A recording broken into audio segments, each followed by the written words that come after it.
ঝিঙের তো আমরা অনেকে অনেক রকম রেসিপি খেয়ে থাকি বন্ধুরা। আজকে আমি আপনাদেরকে ঝিঙে ভাপা রান্না করে দেখাবো। আপনারা সম্পূর্ণ পুরো ভিডিওটা দেখুন কিভাবে ঝিঙে ভাপা রান্না করি।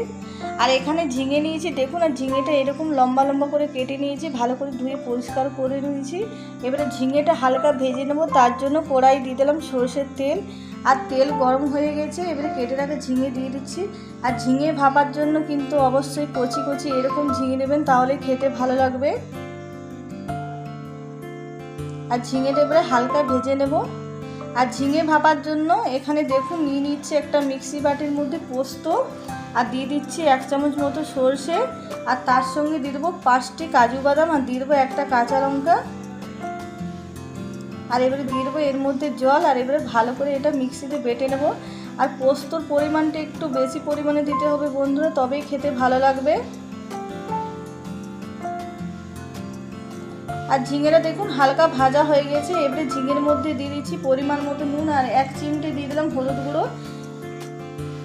ঝিঙের মধ্যে কিন্তু পরে নুন দিয়েছি, তাহলে জল বের হবে না, আর সঙ্গে সঙ্গে নুন দিয়ে দিলে জল বের হয়ে যেত অনেক, আর ভাজা হতো না ভালো।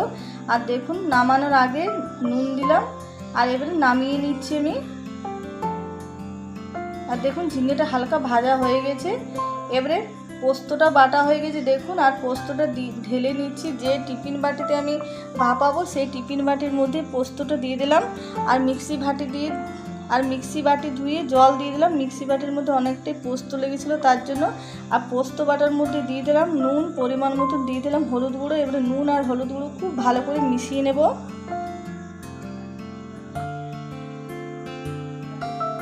আর খুব ভালো করে মিশিয়ে নিয়েছি। এবারে দিয়ে দেবো সরষের তেল, আর সরষের তেল দিয়েও ভালো করে মিশিয়ে নিয়েছি। এবারে ভেজে রাখে ঝিঙে দিয়ে দিচ্ছি এই পোস্ত বাটার মধ্যে, আর ভালো করে মিশিয়ে নেব পোস্ত বাটার সঙ্গে। আর যারা নতুন দেখছেন বন্ধুরা, তারা অবশ্যই আমার চ্যানেলটা সাবস্ক্রাইব করবেন, পাশে থাকবেন। আবারও দিয়ে দিচ্ছি 1 চামচ মতো সরষের তেল কাঁচা, আর দিয়ে দেবো তার চেরা কাঁচা লঙ্কা। আর এই সরষের তেল দিলে খেতে দারুণ লাগে গন্ধটা।